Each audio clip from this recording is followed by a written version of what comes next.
When my oldest was about 6, we had a period of time where we were in the house a lot. In part, it was because we had a flu that was moving through the house. But in part, it was also because I had a 1-year-old, a 2-year-old, a 4.5-year-old, and a 6-year-old. And getting out of the house was sort of like running a marathon. It was long and painful and seemingly pointless. And no disrespect if you're a marathon runner, if you have whatever resolve it takes inside to run that far for that long with nothing and no one chasing you, like, huge shout out. We had been in the house for a long period of time, and he comes to me and he says, "Mommy, I think I have that disease you get from being in a house for too long." And I was like, "What is he talking about?" He's like, "It comes from cabins." And I was like, "Oh, cabin fever." I was like, "Well, that's not actually a disease. You might be getting the flu if you're feeling unwell, but you don't need to worry about cabin fever. It's more a feeling than an actual sickness." But every now and then my family will pull out that line where we're like, "I think we're getting that disease that comes from being in the house too long." Just last night, Rob and I were sitting on the couch and chatting. He was kind of looking at me funny as we were talking, and I'm like, "What's up?" And he's like, "Nothing. I like what you've done with your hair." And I was like, "What have I done with my hair?" Because I hadn't done anything different with it. And I realized that he had been gone working out of town all of last week when I was recording our Psalms devotionals. He had only gotten back late Friday afternoon when I hadn't done a recording. And so he had seen me in like full on COVID mode for the last, I don't know how many days. And so I think he was just appreciating, seeing the more dressed up version of myself. We are going to come at our psalm today, Psalm 63, a little bit differently than we have other days. It's kind of like coming in through the back door as opposed to the front door. We're just going to take a little wander around the property for a little bit first. The title of our psalm is "My Soul Thirsts for You." This psalm has the illusion of a love story in it, so I thought I would share a little bit of mine with you to kind of shade in the lines. Rob and I, we grew up in the same small town in northern Alberta, and for most of our lives, we were actually neighbors. But until I was a teenager, he just kind of existed on the periphery of my life. He made it into a grade 6 diary entry when I wrote in all capital letters, "I hate Robbie Bergen," because he had teased me mercilessly that day and I didn't appreciate it. There was some overlap in our friendship circles and such, but for the most part, I didn't really take any notice of him until suddenly I did when I was 16. Rob was a really gifted hockey player, and we spent a lot of time at our local arena. And I noticed that he was kind of catching my attention, not just on the ice, but increasingly off the ice as well. I went from being pleased if we happened to bump into each other, to hoping that we would bump into each other, to trying to manipulate situations so that we would bump into each other. My passivity, where Rob Bergen was concerned, increasingly started moving towards an active pursuit as my interest in him grew. We started dating a couple of months later as hockey season wound to a close. We dated right through high school, and we continued dating when I moved 5 hours away to go to college. And so, being separated physically, we spent a lot of time on the phone, like seriously, hours on the phone. I can't imagine what we talked about for all those hours. We found stuff to talk about because even though we were apart physically, we didn't want our relationship to grow apart because we found joy in each other. We believed that our love was necessary for life. And I remember when I was at college, sitting and chatting in the friendship group, one of my friends, she says, "How do you manage to bring Rob into almost every single conversation?" And I was like, "I don't know. I guess I think about him a lot, and I just want everyone to know how awesome he is." And she's like, "Yeah, thanks. That's awesome." I'm sure it was one of my college friends' favorite things about me. It probably wasn't. While I was at college, there was other guys periodically who expressed interest in me. And every now and then, if I'm honest, I did kind of wonder what it would be like to date somebody else. But I never really seriously considered it because I was satisfied with Rob. He was the one that I looked forward to seeing the next movie that was coming out with. He was the one that I wanted to go to the next hockey game with. He was the one I wanted to, check out a new restaurant with. He was the one who filled my thoughts, and there wasn't really a ton of room for anyone or anything else. We obviously ended up getting married, and that will be 24 years ago this December. And a lot has changed since our wedding. We have 4 kids, we have a house, we have bills, we have responsibilities we couldn't even have fathomed back then. And this sounds dire and not super encouraging if you're a young newlywed or contemplating that. But I don't actually mean it to sound that way, because sometimes, yes, I do miss those giddy days of young love, but often I don't. And I mean, let's be real, COVID hair and wardrobes are probably best absorbed by those of us who are past that point in our relationship. Our relationship has had to weather some storms. It's not all gazing into each other's eyes and rapt attention anymore. Sometimes it's a lot of clinging. It's a lot of hanging on really tight and determining that life will not shake us loose, no matter how hard it tries. That's a different kind of love. It's grittier. We say things to each other we would have never said back in the starstruck years. And not all things that I'm proud that we do say to each other are things that we should say, but the sentiment behind them sometimes is real. We'll face it together as we cling. And we rest in our love for each other because we're jealous over our love. Not in a who are you talking to and why kind of way, but in a way that we know to protect our relationship from danger and from opposition by sheltering it from attack. I trust that he will do that where I'm concerned, and he trusts that I will do it where he is concerned, and we do this because we know we belong to each other. Here we are, decades later, spending extended time together in a house with the people that our love has grown. And is it hard sometimes? Yes. But is there anyone else I would rather be going through this storm with?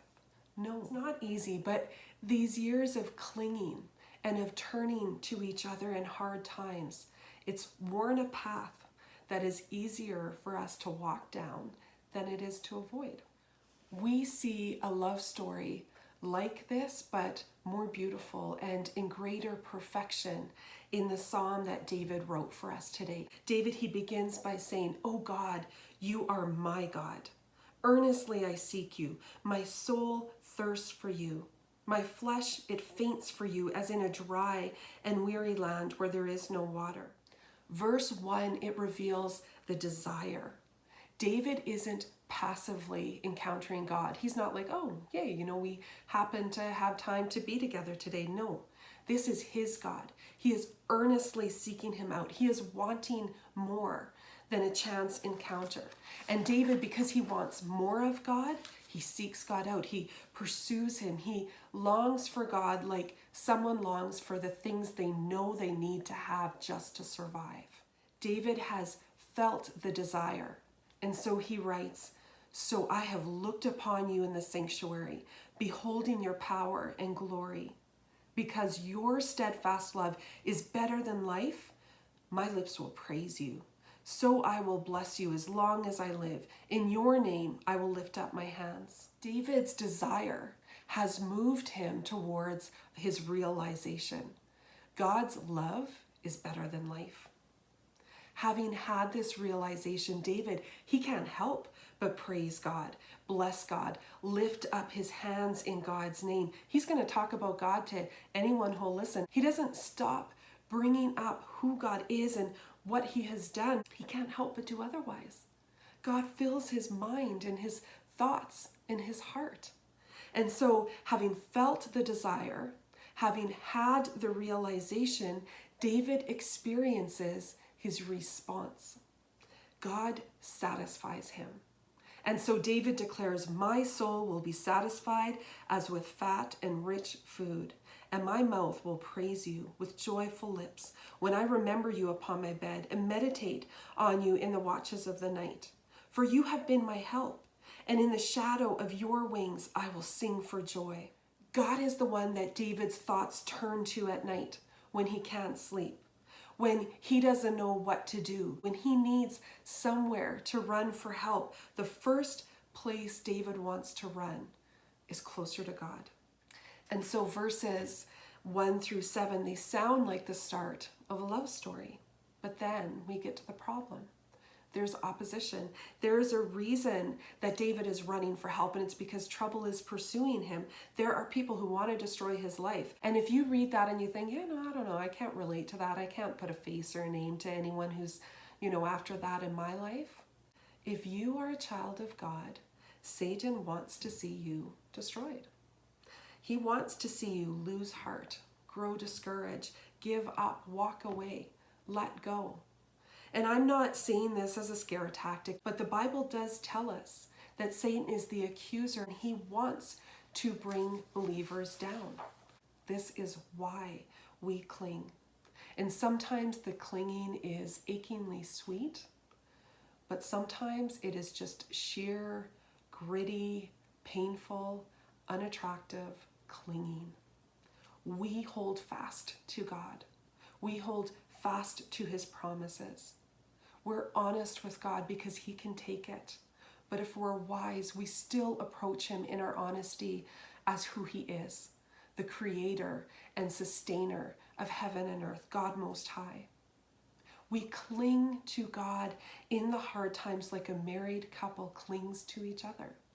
And in fact, the word that's translated cling in Psalm 63:8 is the same word that shows up in Genesis 2:24 when it says a man will leave his father and mother and cling to his wife. It's the same word we see over and over again in the book of Ruth. So for example, when Naomi says to Ruth, go back to your people and your gods. And Ruth says, no, I'm going to cling to you and your God and your people. We cling to God. But you might be thinking, what if I am not strong enough to cling for long enough? We cling to him because we know that he is holding us. In the book of Isaiah, chapter 43, verse 10, Isaiah is alluding to this verse when he writes the words of God, which say, fear not, for I am with you. Be not dismayed, for I am your God. I will strengthen you. I will help you. I will uphold you with my righteous right hand. We cling because we know that he carries. And we find, as David did, rest. God has us. We are his. And he is jealous over his own, and that is a good thing. He is jealous to keep us for his own. He will fight for his own. And it says in Acts chapter 2, verse 24, that it was impossible for death to cling to Jesus. And that means sin and death and Satan, they don't have the power to cling to us if we cling to Jesus.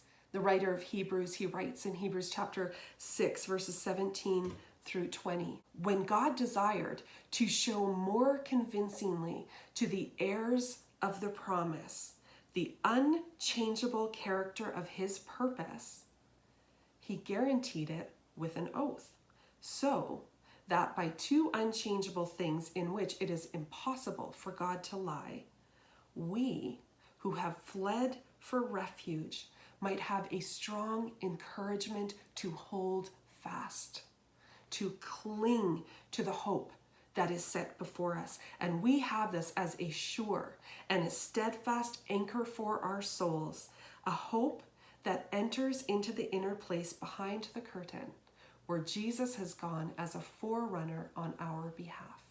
David, he writes out his love story when he's alone. He is separated from God's house. He's separated from God's people. So friends, I pray at this time when so much is being stripped away, my prayer is that we will be filled with the desire for more of God, and that we will come to the realization that all we need is God. His love is better than life. And because of that, our response will be to sing out our satisfaction in God and our praise of him.